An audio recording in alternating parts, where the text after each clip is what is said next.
Hello and welcome to the webinar, Is an SMSF Right for Me? My name is Sonia Currey. I'm a specialist in the SMSF team here at AMP. I've been in the industry now about 15 years and have watched the ongoing popularity of SMSFs for their investment flexibility and control. The ATO reports that the number of SMSFs have now topped more than 500 million. So that means about a third of all super wealth in Australia is held in self-managed super funds.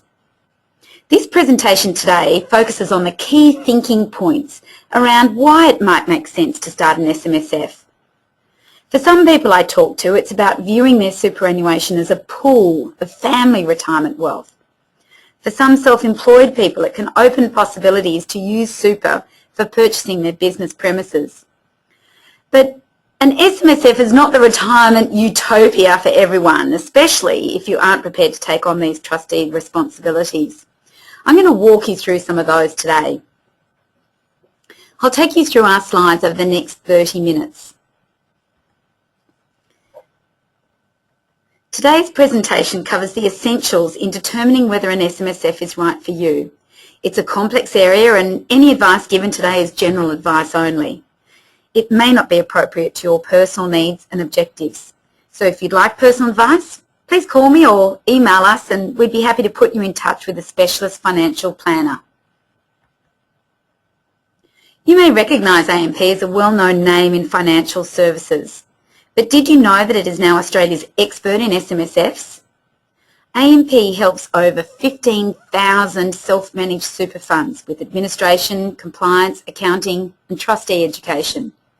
So we'd like to pass on some of our expertise in administering those SMSFs with you today. What is an SMSF? Well, it's a special type of super fund where the members are trustee of their own fund. An SMSF can have a maximum of 4 members and many of those we see here at AMP have the family surname as part of the name of the fund. One of the first decisions to make is whether to have individuals as trustee or appoint a corporate trustee. All members are appointed to act as trustee in an individual capacity, or for a corporate trustee, they're appointed as directors of a proprietary limited company. Here at AMP, we'll set this corporate trustee up for you as special purpose. It will have lower ASIC fees and it will only act as trustee of the fund when it's identified as a special purpose company. There'll be no other business activity that could potentially mix up any business and SMSF assets. The key differences between the trustee structures are, well, a corporate trustee can be easier to manage ownership of assets when the members are likely to change over time. So I've got an example for you. If Mr. and Mrs. Jones hold shares in their names as trustee for the Jones Family Super Fund and a member changes, then all shareholdings will need to be updated with their share registry. And this causes added paperwork down the track. Had the shares been held in a corporate trustee, such as Jones Family Proprietary Limited, no update would be required to the share registry when that member changed. A corporate trustee structure may be most practical if your SMSF is a single member fund. This is the only way an SMSF can be structured for a one-member fund without involving anyone else. If you're intending to borrow to buy property, many banks require a corporate trustee be in place, but a corporate trustee comes at a cost. And just as an indication, AMP charged $990 to set this up. So having an individual trustee structure is generally cheaper. It's ultimately your choice what trustee structure is going to work best in your family and fund situation. But some other important points are no member can be an employee of another member unless they're related. So there's no imbalance of power that an employee relationship might create. And no trustee of the fund can be paid for services performed in relation to the fund. So you're essentially volunteering your time to manage your fund. Now the sole purpose test. This test applies to all superannuation funds in Australia. But for an SMSF in particular, It must be run to fund the retirement needs of its members or their dependents if they die before retirement.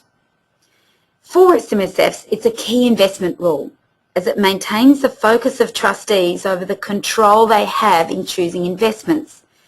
This is particularly so when family members or a family business is involved. As an example, an SMSF cannot buy a beach house that you'd like to stay in from time to time. It must be purchased for genuine investment purposes. So you need to be assured that the rental income and growth prospects on that particular property are appropriate to your members' retirement needs. Transactions involving related parties are an area that's under scrutiny by the ATO. Some important things to consider in deciding if an SMSF is right for you. The first is control. And this slide probably sums up the key reason most people start up an SMSF. Control spans many areas: investments, taxation, retirement benefits, and estate planning. Around investments, you construct your fund's investment strategy. Unlike many retail or corporate funds, you're not restricted to a limited investment menu. With an SMSF, you have access to a wider range of investments, including direct property and shares. You control what to buy and you control the timing of those investments, when to buy and when to sell. This leads me to the taxation benefits of an SMSF. Of course, here you must operate within the tax rules. However, you can manage your SMSF tax position through your investment decisions. For example, where the fund owns several parcels of shares, you control which parcel to sell. You might be trying to offset or optimise the fund's gain or loss position for that financial year. Another tax benefit comes from holding Australian franked shares. In some other types of super funds, franking credits can be diluted across all members of the fund, and there might be thousands, meaning you personally may not receive the full tax benefit yourself. In an SMSF, however, the members receive the full tax value of franking credits. Many customers who employers contribute superannuation guarantee tell us they like to use these franking credits to offset tax that would otherwise be payable on those taxable employer contributions. Looking at retirement benefits, an SMSF gives you flexibility to decide how much to allocate towards accumulation and/or pension, all under the one SMSF umbrella. Unlike some other types of super funds, when you retire, you can start to receive a pension from your SMSF without it being treated as a CGT event. An SMSF can move from the accumulation to the pension phase without a presumed sale of the underlying assets for CGT purposes. So there is no capital gains tax deducted before the pension is commenced. Finally, you have control with estate planning. You control who is nominated to receive benefits on your death from your super, although note here there are some general super laws that require this to be a dependent or legal personal representative. You also control how the benefits are to be paid, in the form of a pension or lump sum or a bit of both. Estate planning can be a complex area, and this can be where financial advice can prove valuable. Let's take a look at how funds allocate their assets in the SMSFs we administer here at AMP. The greatest emphasis is placed on Australian shares with a 39% allocation. This includes a mix of listed and unlisted shares. The second largest asset sector is cash and short-term deposits, those securities with a maturity less than a year. Now, SMSFs paying pensions tend to have higher holdings of these types of income-yielding securities because they're great to fund ongoing pension payments. You can see 18% is allocated to property, and this is a mix of commercial and residential. Funds have been increasing their exposure to property since SMSFs were given the ability to borrow in 2007. Overall, you can see our funds have a spread of investments across the major asset classes. only a small proportion, about 1%, is invested in more exotic assets such as art and collectibles. These investments are subject to much tighter superannuation rules, and it's important to understand them. These can be around the storage of artwork, around insurance, and the valuation of assets. Anyway, how much you decide to allocate to each asset class will be considered as part of your investment strategy that you set as trustee for the fund. Whilst you have flexibility in the investment selection you make, you must keep to that sole purpose test discussed earlier. If you decide an SMSF isn't right for you, you may wish to consider alternative super funds that allow specific investment selection. As an example, some larger super funds or retail platform accounts allow you to choose specific Australian shares that are held in your super account.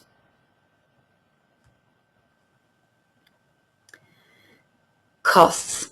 For some Australians, starting an SMSF may mean reducing the costs to run their superannuation.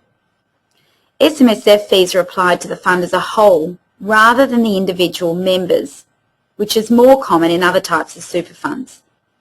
The big advantage about running an SMSF is that where a flat administration fee is charged, such as for our AMP service, as the balance of the fund grows, an SMSF becomes more cost effective on a percentage of assets basis.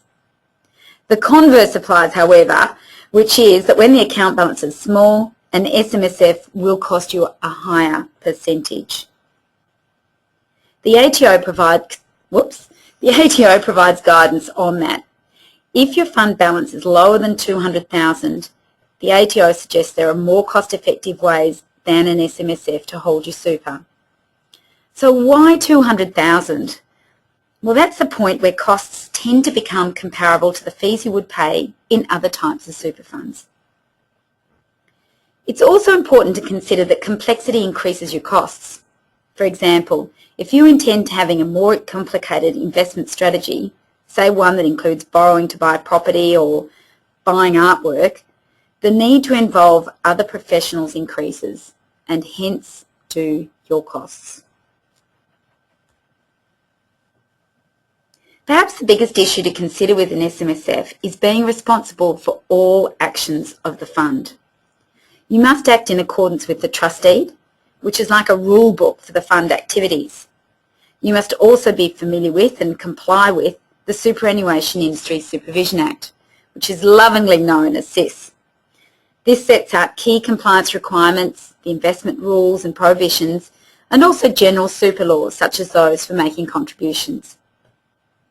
It follows that if you comply with SIS, the Income Tax Assessment Act will recognise your fund as being complying, and you'll then be eligible for the superannuation concessional tax of 15%.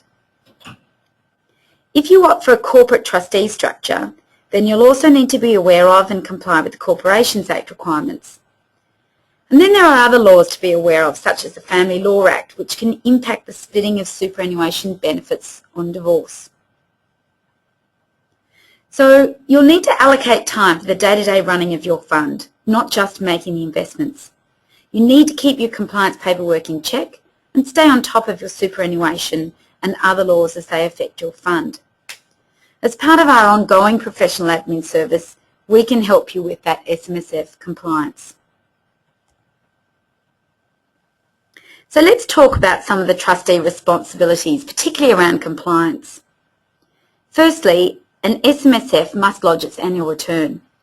This includes the income tax return and member contribution statements. All transactions of the fund are captured in these documents, so it's important that every contribution, every fund expense and every form of income is identified and appropriately recorded. If your fund is registered for GST, a business activity statement is also required. This may be the case where the fund owns commercial property or fund income is greater than $75,000.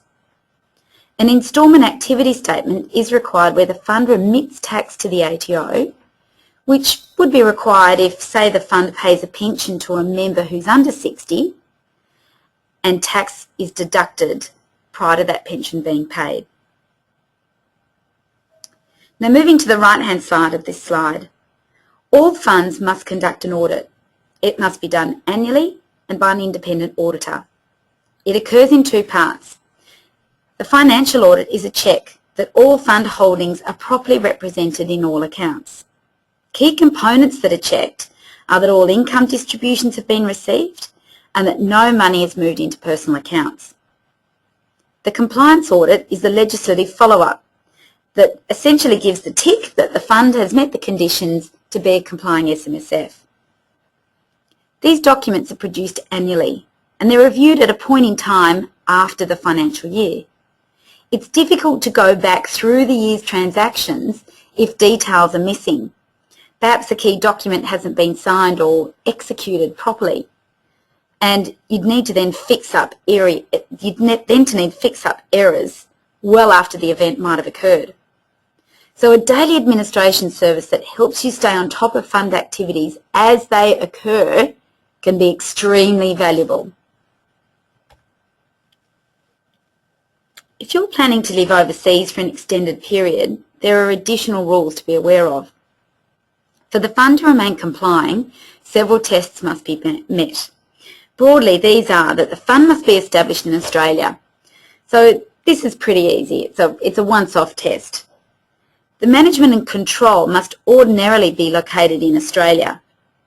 Here we're talking about the high-level strategic decisions of the fund that you'd make as trustees, such as reviewing the fund investment strategy or deciding when to pay a pension.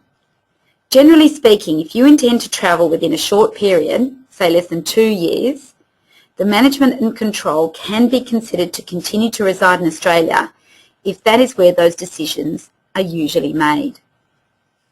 There are additional rules around making contributions to the fund while overseas, in addition to assuring that the fund continues to be compliant. It's important to seek financial advice if you are planning to live overseas and ensure your fund remains compliant. If you've decided having an SMSF is right for you, how do you go about setting one up?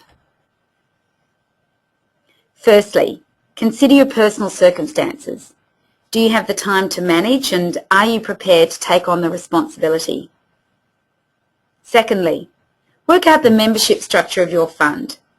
Having different members with different age profiles, such as kids, and having different investment risk profiles adds layers of complexity. What will be the other members' roles and their involvement? What structure will suit you best, a corporate or an individual trustee structure? Step 3. AMP can help you create your SMSF and prepare a trust deed. You'll need to complete our online application form to get started, and this should take about 15 minutes. Step 4. Your fund will then need to be registered with the ATO and apply for an Australian business number and tax file number. These are compulsory. Again, AMP will carry this out for you. The next step is to set up a bank account in the name of the SMSF to keep the fund's finances separate. This bank account acts as the transactional hub for the SMSF, and this is where you'll roll your superannuation into. Step 6. You'll need to prepare and execute an investment strategy. It's like a mini business plan for your fund that bears in mind the fund's objectives. It must be reviewed regularly, which is interpreted as at least annually. It must evolve over time, such as when a pension is paid and the liquidity needs change for the fund to pay that pension. Part of your investment strategy requires looking at life insurance of the members. If you're in a corporate super fund now, you may have compulsory insurance, but it's not compulsory in an SMSF. You must, however, consider insurance even if you decide not to take it. 8. Now you're ready to get started. You can start investing based on that set investment strategy. On an ongoing basis, you'll need to manage the day-to-day running of your fund. Decide where your time is best spent. Maybe that's managing investment selection. And consider outsourcing high-volume, low-value admin tasks. like recording member balances, to a professional like AMP. Finally, keep informed and stay on top of changing superannuation rules to remain compliant and to make the most of new investment opportunities. At AMP, we give you access to our team of SMSF experts through ongoing educational newsletters and seminars. These will inform you of relevant changes in the SMSF industry and identify how you can act.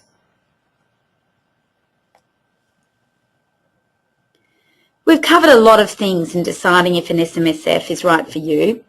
As trustee, you can outsource many of the more laborious activities, the administration, compliance, reporting and tax.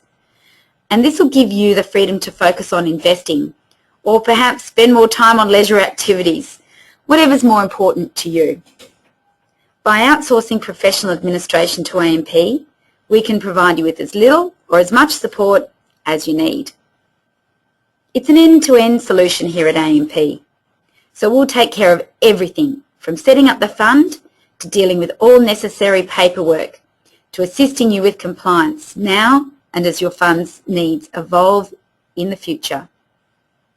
We'll track your contributions and later your pension payments. We'll send you alerts when you are getting close to reaching your contribution caps or when you haven't yet reached your minimum pension payment level. This will help you manage your tax on contributions and maintain the tax-free status of assets supporting the pension. We'll give you rich daily information through our member dashboard. This shows full transparency of all your fund investment holdings and at their current values. And unlike an annual administration service, will help keep you compliant on a daily basis.